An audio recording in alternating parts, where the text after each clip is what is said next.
I invite you to open up your Bibles to Matthew 26. Matthew 26. Personally, I believe that there is no greater study, there's no greater passages to read than passages that expose humanity for what it is in direct comparison to the love of a holy God. The Bible has no problem exposing humanity for how bad it is and putting it in direct comparison to the love and commitment of a holy God. Jesus has been taken captive by a mob and brought through an overnight, illegal kangaroo court designed with one purpose: to kill him. Instead of fighting the process, he completely allows it, and at times seems to encourage it. And what we're going to see here today is Jesus being condemned by his own people. We'll see Jesus rejected by his followers. And we'll eventually see that Jesus is abandoned by humanity. And he went through it all to accomplish something incredible in your life. So we're in Matthew chapter 26, specifically verse 57. It says, when it was evening, I'm reading chapter 27, wrong passage, 26, 57. Then those who had seized Jesus led him to Caiaphas the high priest, where the scribes and the elders had gathered. And Peter was following him at a distance. As far as the courtyard of the high priest, and going inside, he sat with the guards to see the end. Now the chief priests and the whole council were seeking false testimony against Jesus, that they might put him to death. But they found none. Though many false witnesses came forward, at last 2 came forward and said, this man said, I am able to destroy the temple of God and to rebuild it in 3 days. And the high priest stood up and said, have you no answer to make? What is that these men testify against you? But Jesus remained silent. And the high priest said to him, I adjure you, I beg you, by the living God, tell us if you are the Christ, the Son of God. And Jesus said to him, you have said so. But I tell you, from now on, you will see the Son of Man seated at the right hand of power and coming on the clouds of heaven. Then the high priest tore his robes and said, he has uttered blasphemy. What further witnesses do we need? You have now heard his blasphemy. What is your judgment? And they answered, he deserves death. Then they spit in his face and struck him.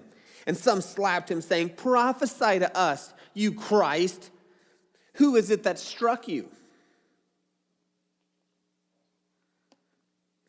See, last week we spent time studying Jesus' commitment to mankind. He was so committed, and this was always been a part of God's plan, that God predicted it all the way back at the Abrahamic covenant. And as Jesus said, this is my covenant for you, Jesus said, hey, this has been planned all along. I am committed to you. And we saw that Jesus Christ is committed to mankind despite ourselves and despite our weaknesses. Peter, in all his confidence, was like, I will never betray you. I am Peter. And Jesus is like, you're gonna do it 3 times. And he was determined. And then the mob happened. And then Jesus was dragged through this court. They led Jesus to Caiaphas the high priest. Matthew does not spend a lot of time going into all the details of how many people Jesus was tried before. I mean, Jesus went to Caiaphas, he went to Herod, he went back, he went forward. Jesus was all over the place that night. He wasn't able to get any sleep because the Jews had one purpose, and that was to get him in and to try him in as many places as fast as they could without the people knowing, in order to get Jesus killed. And that's what we're witnessing right now. Now, what I find is fascinating is, and what we'll see here, is these men sitting on their seats of judgment over the one who will one day judge them all. So you have the high priest. The only reason the high priest is even a high priest is because God set up the entire system.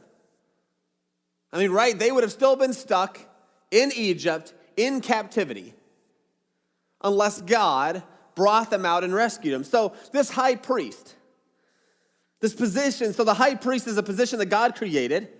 The only reason the high priest is even significant is because God told them to have sacrifices, is now standing in judgment over God of the universe. Jesus had done nothing wrong. Did you guys see that? You guys see they were trying to, chief priests and the whole council were seeking false testimony against Jesus. Now, all they needed was 2 or 3 people to come together with the same statement, and they had something. And they were even trying to manipulate and set it up, and they still couldn't get 2 people to agree. You know the right to remain silent, anything you say can or do will be used against you in a court of law? Jesus could have stood there and said nothing the whole time, and they would have had nothing. Because, I mean, seriously, how often do people talk big things and never really happens? The only thing they had was, well, Jesus said he was going to break down the temple. That is, in and of itself, if he was human, okay, insanity, right? How can one man tear down giant bricks? You can't do it. I mean, Jesus would sit there all day chiseling away at it. Nothing was going to happen. This should have literally been laughed at. Wow, this man's a bit kooky, but not worth death. They had nothing.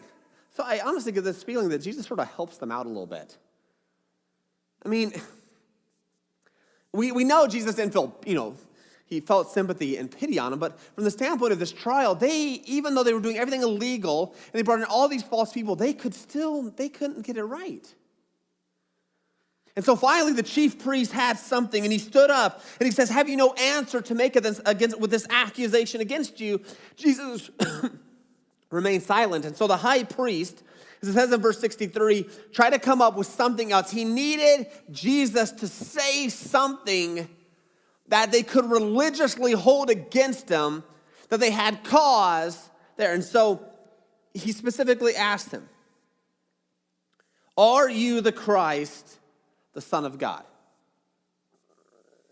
Are you the Messiah, the Son of God? Now, when the Jewish people thought of this, and that this is what we've seen all through the book of Matthew, they pictured a political ruler. One that was going to come, one that was going to free them from Rome, but also they pictured a Messiah that I honestly think was a pawn of the Pharisees and Sadducees. Because the last thing they wanted was to be told what to do. We've already seen that. Jesus was very popular with the mob, with the rabble, with the crowds. He's very popular. He could have already led a revolt. They didn't want anything to do with him because he was going to be their boss.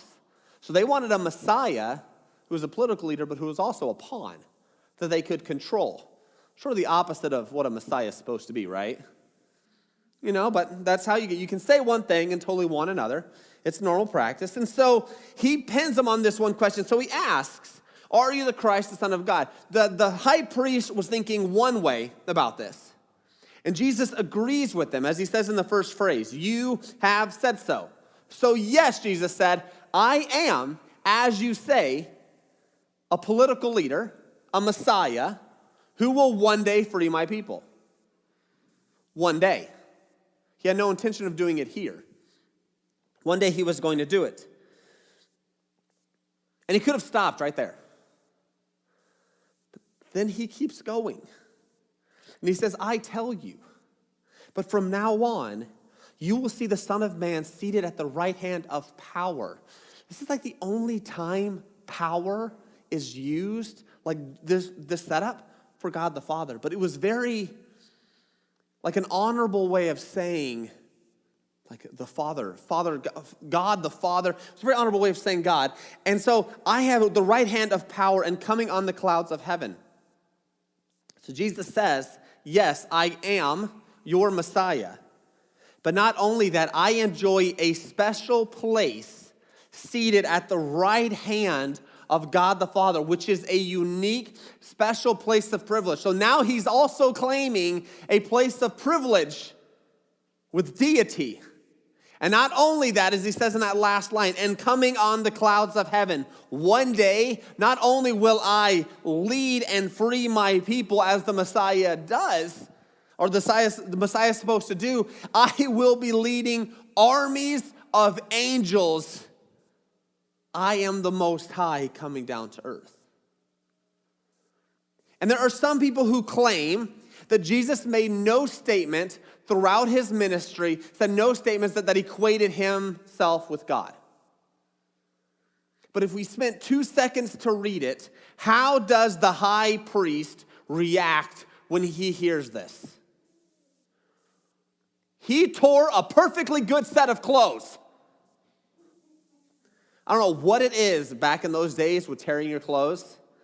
Man, I wear my clothes for like 15 years. I hate it when I get a little hole. No. You hate it. And they're just like, bruh. They like Hulk Hogan's it. Okay? Just full rips, freak out, yelling. He utters blasphemy. See, he recognized what Jesus was saying, that Jesus shared a unique position in heaven that no one else does. Yes, Jesus Christ claims to be God all the time. We just have to read it a little bit. And so he rips his clothes. Blasphemy, you're speaking against God. You have no special place there. You're nobody, nothing. You are guilty. He had no interest if Jesus was telling the truth or not. He didn't care. And they said he deserves death. And they spit in his face, they struck him, and they slapped him, saying, prophesy to us, you Christ, you Messiah. Who is it that struck you? And they begin to mock him. See, what happens here in these verses is Jesus was condemned by his own people. He had rescued them. God has loved and adored Abraham's family since the time he called out Abraham. The people of Israel have always had a very special place in his heart. He has provided for them. He has rescued them. He has served them. And Israel responds by rejecting their Messiah. He was condemned by his people. We continue going, verse 69. It says, now Peter was sitting outside in the courtyard, and a servant girl came up to him and said, you were with Jesus the Galilean. But he denied it before him, all saying, I do not know what you mean. But when he went out to the entrance, another servant girl saw him. And she said to the bystanders, this man was with Jesus of Nazareth. She probably totally talked like that. And again, he denied it with an oath, I do not know the man. And after a little while, the bystanders came up and said to Peter, certainly you are one of them, for your accent betrays you. So he must have had a southern twang when he talked. Just joking. It's probably more of a northern. Yeah, I know. That's for you, Clyde. And he began to evoke a curse on himself. I do not know the man. And immediately the rooster crowed. And Peter remembered the saying of Jesus, before the rooster crows, you will deny me 3 times. And he went out and wept bitterly. So what we see here is that he was rejected by his disciples. I know Peter gets a bad rap. Where was everybody else? You notice that at least Peter got like within a block of Jesus. Where's everybody else? We know one guy was trying to find his clothes because that happened. You can read the other Gospels. Everybody else, they just disappear and vanish. So Peter at least gets close until little servant girls start recognizing him, and then he goes away. That's it. The disciples completely abandoned their Messiah. Because if you believe that Jesus is the Messiah, that Jesus is powerful. I mean, he controlled the weather. If he can literally tell a storm to stop blowing, you don't think he could have done something to people trying to get him, right? If Jesus could go around and heal people and heal the sick, well, he has power here. He can multiply bread out of thin air. But all that disappears. I think it's really fascinating on like a side note what fear does to our thinking. Like fear doesn't make us very rational a lot of times. Fear is that, a fight or flight mentality where we see something, we recognize it as scary, and we're off. Doesn't make any sense. It just sort of happens. And maybe you are married to someone who has very comical reactions to something scary. Like I was woken up a few mornings ago because there was a spider on the wall. Nikki didn't wake me up. My girls did. And I had to take care of this spider before they were able to do anything.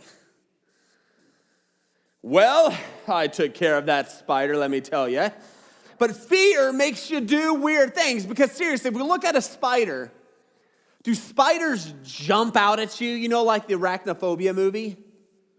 Sometimes, see, I found you, okay? So it's a little irrational because, really, you get you squishy, and you're done, right? That's a normal response to a spider, but what does fear do?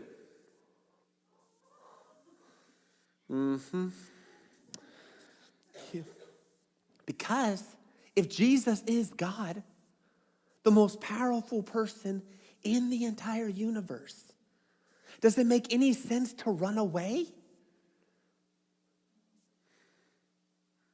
No. But that's what fear does to us. That's what fear did to poor Peter. In the end, Jesus was completely abandoned by those closest to him and had watched him work for years. He was rejected. He was rejected by his disciples. Now, here's another thing. So look back at Matthew chapter 24. Turn back a few pages to verses 1 and 2.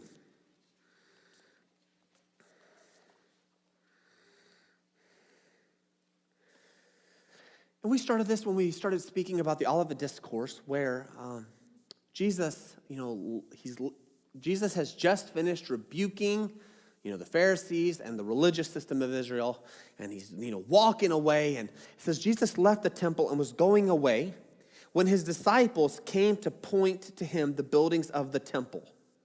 Okay, so it sounds like Jesus is out of there. He's walking away. He's not teaching. He's not preaching. He's leaving. And they say, wow, look at all these buildings. They're just still mesmerized by how cool it is. And Jesus turns and says, truly I say to you, there will not be left here one stone upon another that will not be thrown down. It's possible that Jesus did this in a giant crowd. It's very possible, okay? So this isn't something I'm going to die on. But I want you to think about this, because he's saying it as he's leaving. And if we go back to verses 60 and 61 of chapter 26, you guys say it says, but they found none, though many false witnesses came forward. At least 2 came forward and said, this man said, I am able to destroy the temple of God and to rebuild it in 3 days. Who told them Jesus said that? Judas, I think, did.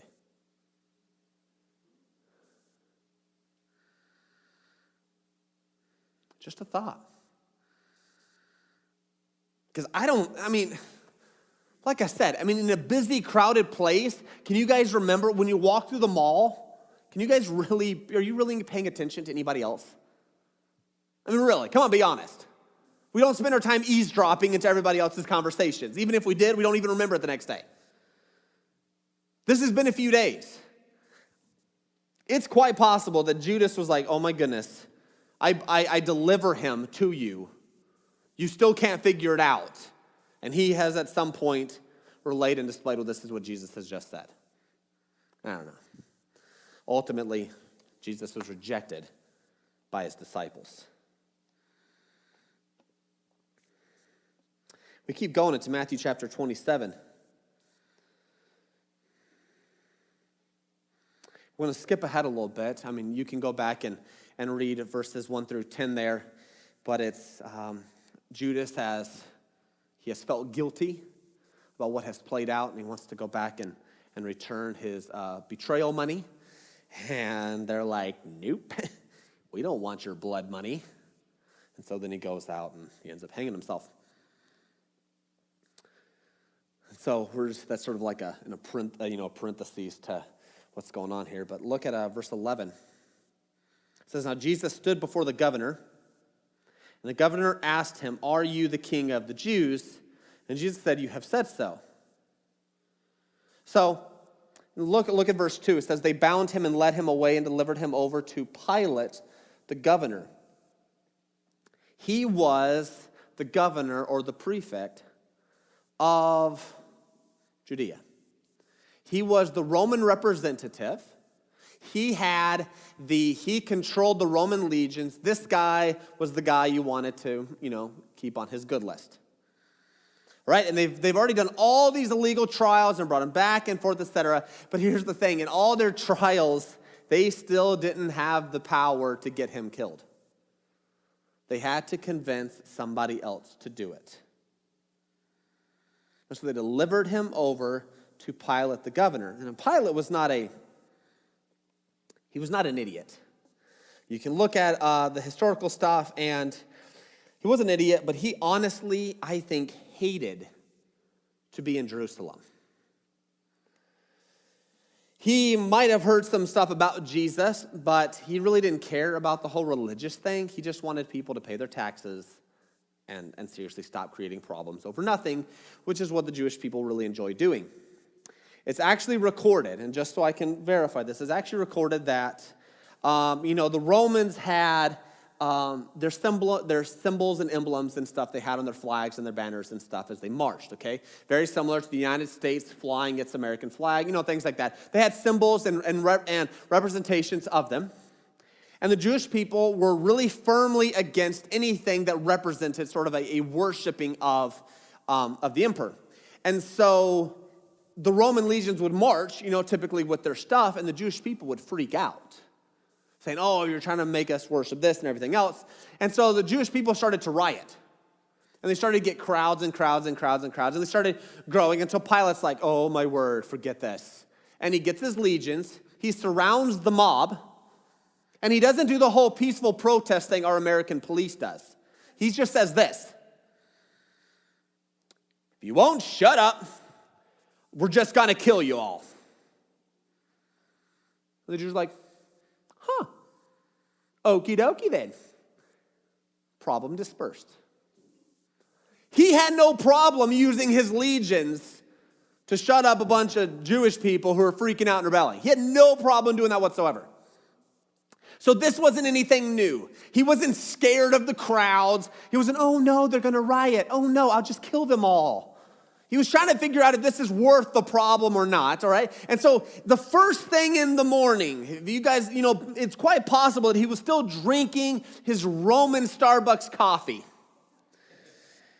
Where he's up and they're waking up, and you can tell. After you've stayed up all night, how eccentric are you? You're exhausted, but you're like, sort of weird. So all these chief priests are coming in, and they're going, and they haven't had their coffee yet, and they're dragging Jesus in before them, and they're like, this guy, he's the worst guy on the face of the planet. He deserves to die. And Paul's like, what? Give me another one. First thing in the morning, he's bound, and so we get this interaction where he turns, turns to Jesus and he asks him, are you the king of the Jews? Jesus is like, as you've said. But when he was accused by the chief priests and elders, he gave no answer. And so he's sitting here and he's like, okay, privately, he's like, okay, you say you're the king. Okay, whatever. And he goes and he listens to the people, and they're like, oh, he's evil, he's wicked, blah, blah, blah. You know, this other stuff. He's like, is what they're saying true?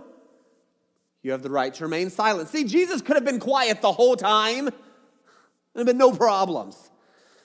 He says, do you not hear how many things they say? Say something, Jesus. They're saying a lot of crazy things over here. Nothing. He gave him no answer, not even to a single charge. So the governor was greatly amazed. This was weird. Usually at some point, the guy who's about to die is going to say something. Nothing.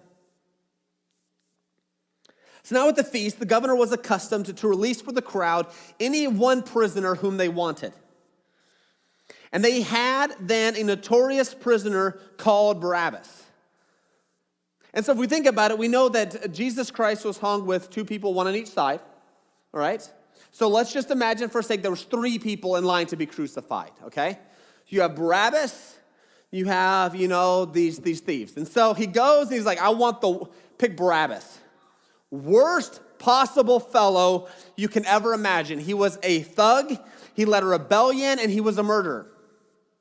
I'll get him. And now we have this very just incredible scene of Pilate sitting on the judgment seat, and on one hand is Jesus, the judge of all mankind, and this other guy. It would be like today, if you want to think about it, it would be like having Hitler on one hand, murder of millions. And if you want to think about it, President Barack Obama. Politics or not, he didn't go around, murdering people left and right. Think about how ridiculous that is. I mean, think about this. Who are you going to let free? Say it, people. Bro, okay. Saw you Republicans are like, argh. Okay? Seriously, it's not even a competition here. Okay? There is no comparison. And here as he is. Doesn't matter if this guy is a nobody. Nobody is as bad as Barabbas is. Not even close. And so he sits up there. He's like, okay, this is a no-brainer, people. Don't blow this. Well, they did, okay? It says, whom do you want me to release for you, Barabbas or Jesus, who's called Christ? For he knew out of envy that they delivered him up. So he knew about the chief priests. Who knew that they want him dead? But seriously, he's talking out to the crowds that have gathered. All right, fine. We got the envious, jealous kind, whatever. Shut up. Just stop talking for a second. He's talking to the crowds here. Who do you want? Jesus. Fine, he might have said some crazy things, okay? Well, fine, whatever, okay? And then this dude, Barabbas, come on. To him, it was a no-brainer. He was trying, and we see constantly that he's just trying to get him out. So he's just trying to please, and not only that, look at verse 19. And besides, while he was still sitting on the judgment seat, his wife sent word to him, having nothing to do with that righteous man, for I have suffered much because of him today in a dream. Early in the morning, things have got it started. And in the Roman times, when you had dreams, they were worth listening to. We're not really given much more, so I'm not going to spend a lot of time speculating on what this is. But for some reason, his wife had some dreams, and they were vivid enough, and they worried her enough that she wrote. Now, this is also, you didn't really do this, because like I said, he's at work, and the last thing you want to do is send a letter, because that means while Pilate is in business, some poor mailman had to come in with this letter. If it was bad, he might have been getting it. But it's important enough that she makes sure that he gets this letter, and he goes and gives it. And so while Pilate's dealing with all this crazy Jewish stuff first thing in the morning, he opens the letter, and his wife is like, stop it! Let him go! Don't do it! Okay. Thank you, sir. He went off on his way. So not only does Pilate recognize that this is wrong, that the only reason they want to kill this innocent man is out of envy, his wife is also pleading with him, don't do it, because in them she had a dream, and this dream said, leave him alone, he's righteous, he's good. It's now been confirmed twice. How did she know? She was sleeping. But here she is. He's innocent. He's watching this and knows that they are being wicked and they're making an evil choice. He's also talking to him, and he has confirmation here that Jesus has done nothing wrong. How many more confirmations can we get that Jesus is innocent? So what does Pilate do? It says, now the chief priests and the elders persuaded the crowds to ask for Barabbas and destroy Jesus. But the governor again said to him, which of you two want me to... Come on. Which one do you want me to release for you? And they said, Barabbas. He's like, what am I supposed to do with the innocent man? Let him be crucified. And you see his statement here in verse 23. What evil has he done? Has Jesus murdered anybody? No. Jesus is known for healing and being nice to people who no one else is being nice to, and healing and giving people food and curing diseases. What evil has he done? What, he spoke something bad to your guys' temple? Oh, doesn't make any sense. What am I supposed to do here? They shouted all the more, let him be crucified. So verse 24. So when Pilate saw that he was gaining nothing, but rather that a riot was beginning, and it's right here at this point where we see that not only has Jesus been condemned by his own people, rejected by his disciples and his followers, but he is abandoned by humanity. Because remember, like I said, Pilate had no problem using the legion to get his point across. It's not like, oh no, they're rioting. Oh no, bloodbath. It's pretty much what was just about to happen. There was no problem.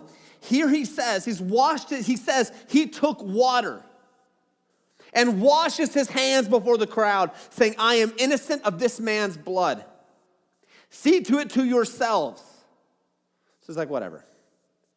Jesus is not worth the effort. He's abandoned by humanity. And his blood be on us and our children. But in verse 26, then he released for them Barabbas, scourges Jesus, delivered him to be crucified. And look at verse 27. Then the soldiers of the governor took Jesus.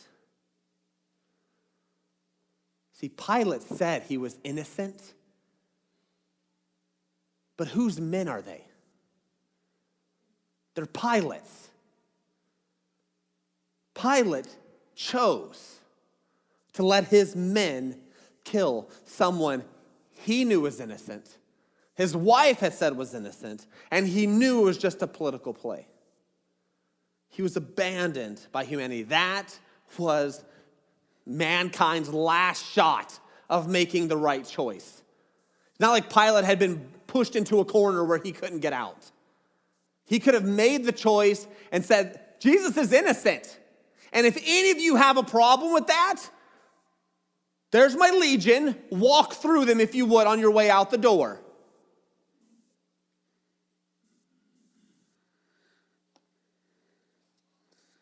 And if you honestly think the Jews had any power over, Rome, just listen to what Rome did to them around AD 69, AD 70. They completely destroyed Jerusalem.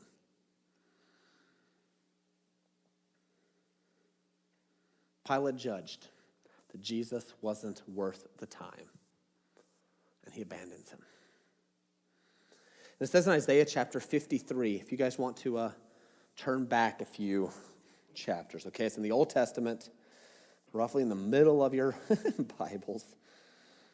It's a pretty book, Isaiah 53. I think this is a good passage that we can all use to bring this together. Isaiah chapter 53. Some of the verses are probably very familiar to you, especially if you've been around in churches and stuff. But Isaiah chapter 53. And this is prophesying of what Jesus was about to go through. And Isaiah chapter 53 verse 1 says, "Who has believed what he has heard from us, and to whom has the arm of the Lord been revealed? For he grew up before him like a young plant, and like a root out of dry ground. He had no form or majesty that we should look at him, and no beauty that we should desire him. He was despised and rejected by men, a man of sorrows and acquainted with grief. And as one from whom men hid their faces, he was despised, and we esteemed him not. Surely he has borne our griefs and carried our sorrows. Yet we esteemed him stricken, smitten by God, and afflicted. He was pierced for our transgressions. He was crushed for our iniquities. Upon him was the chastisement that brought us peace, and with his wounds we are healed. All we like sheep have gone astray. We have turned everyone to his own way, and the Lord has laid on him the iniquity of us all. He was oppressed, and he was afflicted, yet he opened not his mouth. Like a lamb that is led to the slaughter, and like a sheep that before its shears is silent, so he opened not his mouth. By oppression and judgment he was taken away. And as for his generation, who considered that he was cut off out of the land of the living, stricken for the transgression of my people? And they made his grave with the wicked, and with a rich man in his death, although he had done no violence, and there was no deceit in his mouth. Yet it was the will of the Lord to crush him.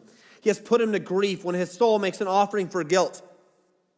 He shall see his offspring. He shall prolong his days. The will of the Lord shall prosper in his hand. Out of the anguish of his soul he shall see and be satisfied. And by his knowledge shall the righteous one, my servant, make many to be accounted righteous. And he shall bear their iniquities. And therefore I will divide him a portion with the many. And he shall divide the spoil with the strong, because he poured out his soul to death and was numbered with the transgressors. Yet he bore the sin of many and makes intercession for the transgressors." As this Isaiah passage shows, Jesus knew what was going to happen, and Jesus let it happen anyways. Jesus let it happen. He did it for you, and he did it for me. And he did it for his people who condemned him as blasphemous and evil. He did it for his disciples that betrayed Jesus and left him defenseless. And he did it for humanity that knew he was innocent and murdered him anyways. And by doing this for us, he accomplished something incredible. By being condemned by his own people, as it says in verse 5 of Isaiah 53, through his wounds we are healed. By being rejected by his followers, Jesus bore our griefs and he brought us peace. And by being abandoned by humanity, his sacrifice allowed many to be declared righteous. And this is the love of Jesus, that even though we are still sinners, he died for us. Even though we rejected him, he loved us. And that is my Jesus. And I hope today that you can say that is your Jesus. He was condemned by his own people. He was rejected by his followers. And he was abandoned by humanity, all to be killed so he could make a way that when we stand before God Almighty, God won't say, you are guilty, you are Barabbas, and you deserve to die. That he will say, no, you were innocent, and I'm setting you free.